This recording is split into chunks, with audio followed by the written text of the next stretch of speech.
چې دا لارې نه جوړېږي دې ته تاسو اخر کټونه په لار کې کېښودل. موږ دا ووایو چې دا د دې حکومت کمزوري ده چې دوی دا وعدې وکړي وعدې نه پوره کوي که نه. دا روان حکومت چې دی ټول پردي پکې دي. ما ورته بله زموږ زه خو موږ حکومت نه غواړو، موږ په خپله لګیا یو، په خپله باندې کوو.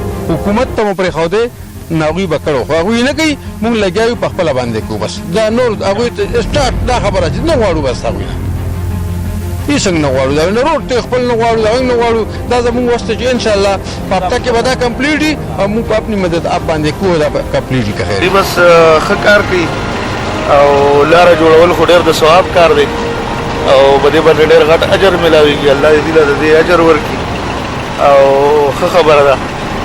ذمہ داري خو د حکومت وخت ته چې حکومت دا کارونه کوي، ځکه چې په دې باندې د عوامو نه مختلف دغه کې ټیکسونه کټ کېږي. د دې خو عوام ټیکس ورکوي، په کار دا ده چې دا حکومت وکړي. خو چونکې د حکومت د نه کولو په وجه باندې یا د هغوی د غفلت په وجه یا د ناقصه کولو په شکل کې چې حکومت کوي، نو عوامو چې کوم دا کوشش شروع کړی دی نو دا قابل تعریف دی او الله دې له په دې باندې پوره اجر ورکړي. تک آپ چې وته وي خلا موټرسایکل به لږ بند کړي. ها بیا په چانده باندې په چانده باندې دلته زموږ حکومتونه هم شته او دا چانده کېږي. دلته دا کټ پروت دی، ګوره ته څوک شل او څوک لس غورځوي او دا کار پې کېږي. نو دا زموږ دپاره ډېره د بدنامۍ خبره ده. السلام علیکم. دا لار جوړېږي، تاسو مونږ ولیدې د الله د رضا لپاره پکې څه خپل امداد وکړو. دا د چا کار دی؟ دا حکومت کار دی چې دا موږ له حکومت حکومت وایو ګراني هم ډېره زیاته راغلې ده، ډېره زیاته. حکومت غریب دی، حکومت مالدار دی خو زموږ دپاره غریب دی. په باره کې دا وایي چې دا خواره ورځ جوړېږي او بیا ورانېږي، هره پیره جوړېږي او بیا ورانېږي. په دې دې موږ ته پول ولې نه کړي؟ که په دې باندې ډېره خرچه راځي یاره چې کومې جوړوي دا خواره په شکال کې وړي. دا هغه زه د دې لیک پاڼې یم خو اوس هم په غونډو کې چې زه په دې باندې راځم زه ډزبېګي نه بیا دا ټیر بدلوم. چې بارانونه شي په شکال بارانونه ټولې خو په دې لار باندې چلیږي او د ایم پي ایګانو به د خپلو کورونو د لارو بندوبست خپل کوي چې کوم غټ خلک یې لږ لاس یې ورسره هغه لارې پخوي او د دې لارې ورسره غور نشته. ډېر زیات تکلیف دی د دې لارې. حکومت نه خوشحاله یې که خفه یې؟ یاره موږ پرې ډېر خفه یو او این پي زنده‌باد. موږ یې خو غر کړو، موږ پرې خفه خود یو. دا عوام جوړي او د دې د وجې چې لار ډېره خراب وه او حکومت ته اپیل دي وکړو خو حکومت پسې ریلیکشن وانغست. نو د دې د وجې د دې چې خلک ډېر زبردست خلک دي هغوی کوشش وکړو دا او د خلکو چې کوم دی نو پیسې سره غونډې کړلې او دا لارې به جوړه کړې. بسم الله الرحمن الرحیم. ګران کتونکو زه یم ظهور خان او تاسو ګورئ پروګرام سیاسي واده. پروګرام سیاسي واده کې نن موږ راغلي یو ډېری لیکباڼۍ ته عوامو خپلې مددات باندې تاسو ته موږ شروع کې چې کومې لارې وښولې د عوامو خبرې ترې مو واورېدلې چې عوام د حکومت نه څومره ګیلهمن دي. دا یو اجتماعي لار ده، د دې کلي لار ده، دا د یو کس لار نه ده. په دې باندې ایم پي ایم ځي، په دې باندې ایم ان ایم ځي. خو د افسوس خبره دا ده چې دې ته تر اوسه پورې په نظر کرم باندې ونه کتل. بس سیاسي وعدې چې تاسو کړي دي چېرې دا تاسو کمپلیټ کړئ، دغه خپلې وعدې پوره کړئ. موجود دی زموږ سره په دې وخت کې رحم بالي وردګ. د هغه نه پوښتنه کوو چې هغه څنګه دا دومره مایوسه شه. تاسو ته به موږ دا هم ښیو په سکرین باندې به تاسو ته ښکاري د هغه په حجره باندې د پاکستان تحریک انصاف دا جنډه لګېدلې ده، په دې هوا کې لهراویږي تاسو ته ښکاري او د پاسه پې یو توره جنډه لګېدلې ده. د تورې جنډې څه مطلب دی؟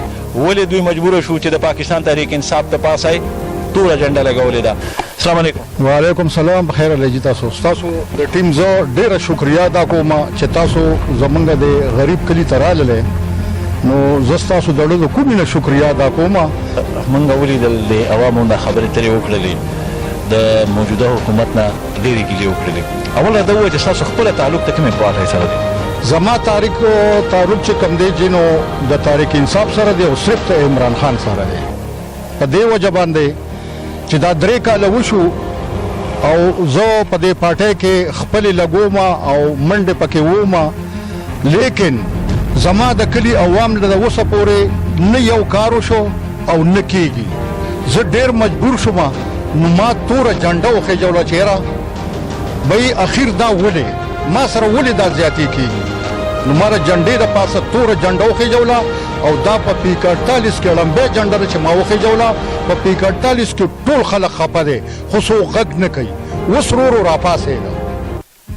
ورو راپاسېده او لګیا دی نو زه دا یو تاسو دې کې کوم چې تاسو په 48 کې خلک خپه دي دا خلک د پاکستان تحریک انصاف نه خپه دي او که دا خلک د منتخب نمائندګانو نه خپه دي جی دا د دې نمائندګانو نه خپه دي دا د تحریک انصاف نه نه خپه د عمران خان چې کوم منشور او کوم قانون دی هغه باندې ټول مطمئن دي لیکن دا نن سبا چې کوم حکمرانان دي زمونږه موږ د دوی نه ګیله منو چې اخر ولې باقي د دې چاړه خبره ده دا ملک شوکت په موږ باندې پروس کال بند کړله نو موږ پرې خوله ولې بند کړه په دې بند کړه ویرا وای په دې کې زما بدنامي ده او دا تاسو مکوي ما چې صحیح ده دا غي نه روستو په دې کې دا یو کالو شو یو پکې یو ماشوم د موټر سایکل نو ورده لاس ماچو دا غي نه لګ مو روستو بیا پکې یو خزو ورده دا غي خپماته شولا دا غي نه بعد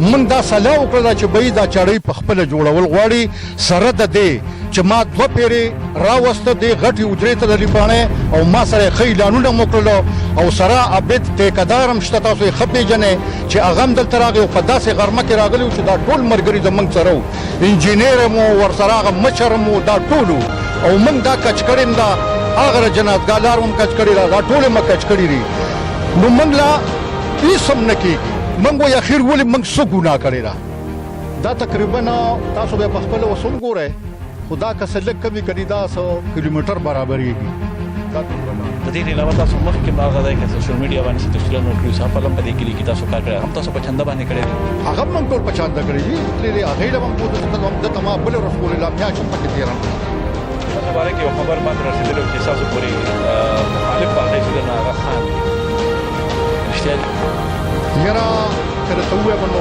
سترګې ته نشو لګولې ولې چې دا کم کارونه روان دي نو دا ټیک ته جزا منم چې د منګه دي حکمرانانو دا کارونه روان کړی دي حکم چې د عمران خان ورته او کم د دې حکمرانانو ورته نو هغه لکار نه شوی صرف مین روډونو باندې کار شروع دي هغه باندې تاسو کویږئ موږ دا رښتیا دي چې هغه سړی د نن سبا کار کوي چې څوک شمولیت کوي یا څوک د نظر کرم د لاندې دي بل سړی لکه نه کیږي یو ګروپ ته یو ګروپینګ به هم دغه شان خبره ده چې کم ګروپونه دي منګه خینو چې دا غوي وس کیږي نو بای دا غوي کارم کیږي دا غوي هر یو کار کیږي یو کارم نه پاتې کیږي هر یو کار کیږي د غریب سړی د ووټر سړی د صرف استعمالېږي دا غوي دا مطلب دی ګری من په سیاست پويګو او دا نور خلک شوزاګان دي دا نه پويږي الحمدلله عمران خان په دې خلکو کې دا سیاست دن نه پرې خو هر سړی په سیاست پوهیږي دا د مشرانو حکمرانانو ډیره غلط فهمي ده په خپل ووټ خبره کې په خپل چويس خبره یاره هیڅ هم نشم ویلې